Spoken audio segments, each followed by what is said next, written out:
Welcome back. I'm Andrew, and this little number is a Seiko SND365 quartz chronograph.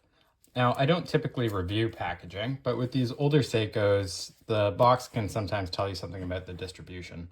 I haven't actually seen this square sort of faux suede example before. The Japan-only warranty card, that's pretty standard. You see them with Seiko 5s. But then in this little sort of plastic sausage with the kanji instructions. And that there, 1792, is the movement that is across this entire line. So when you hear SND, just think 1792, or don't if you're a normal person. Unfortunately, no mecha quartz. This is a slightly earlier movement, but what we do have is this 1 second subdial at the top, and you can measure up to a 20th of a second, but really for me, it's just a bit of fun.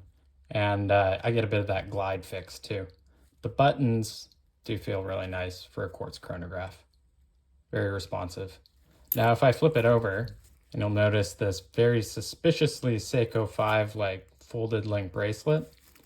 On the back, it says Movement Japan, cased in Thailand. So even though technically this is a Japanese domestic market watch, it's not actually made in Japan. A watch-focused retailer will probably just sell this under the model number, but on Amazon, it's under the bizarre foreign re-importation label.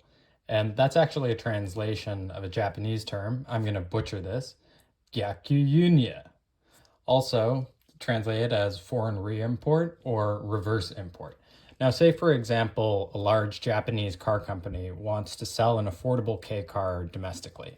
The electric motor might come from Japan, but final manufacture is going to happen in a country with lower labor costs. Now, quartz movements are basically microchips, so that's coming from a domestic lab in Japan, and possibly the Hardlex crystal as well. And this goes to Thailand, where that factory probably specializes in case making and final assembly. So they can do all of that in-house at a Seiko subsidiary.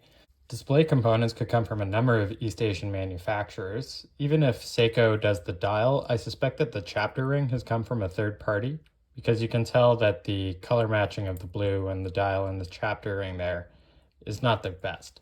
Now this still would be considered within tolerances for these watches. Anyhow, this is all cased up, shipped back to Japan, and eventually the average salaryman can afford a Seiko chronograph that's similar but not too similar to the bosses. The best example would be the Baby Flightmaster SND365. Now that's essentially this movement with a rotating slide rule bezel instead of this fixed tachymeter. And I'm really sorry to get your hopes up about that one, guys, because the scalpers found it, and I have seen ludicrous asking prices for what is a re-import. Now, along with the old 5s, Seiko has unfortunately sunsetted this product, so eventually supply will run down to zero. It's no longer a sub $100 watch, but I think still happy days if you can get it for around $120. Now, if you're lucky enough to be Canadian, there's currently 4 on Amazon for the equivalent of 106 US dollars. So I'll leave a link to that in the description.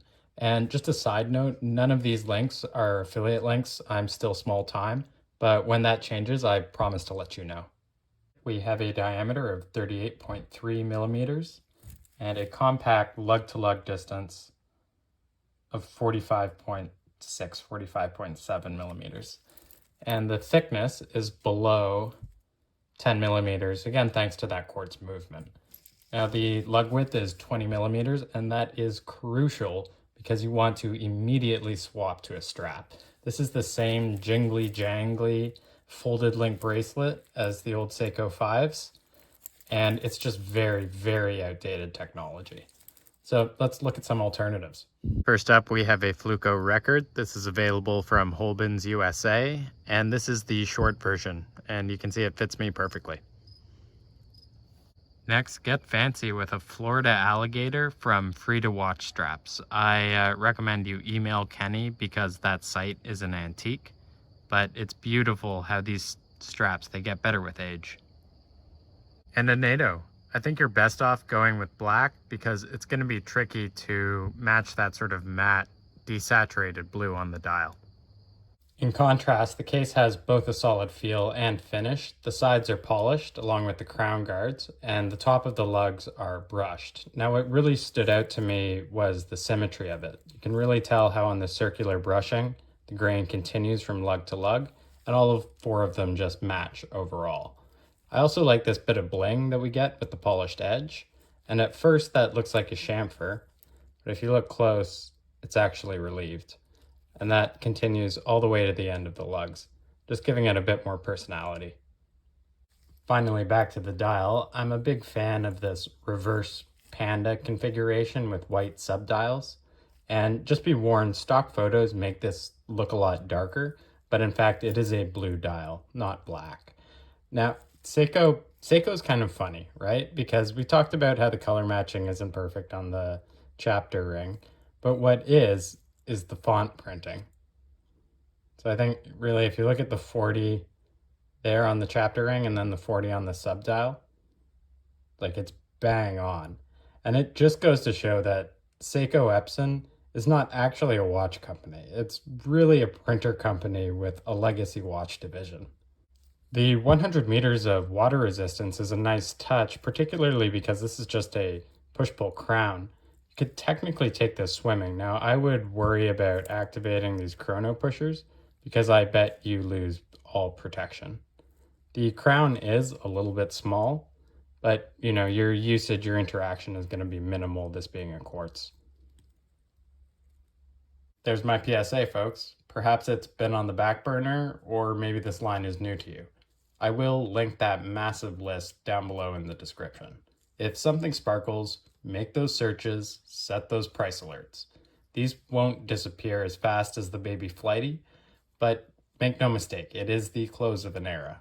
If you can forgo some modern amenities, the Seiko SND has a hell of a character. Thanks for watching The West, and next review will be a bit cheeky.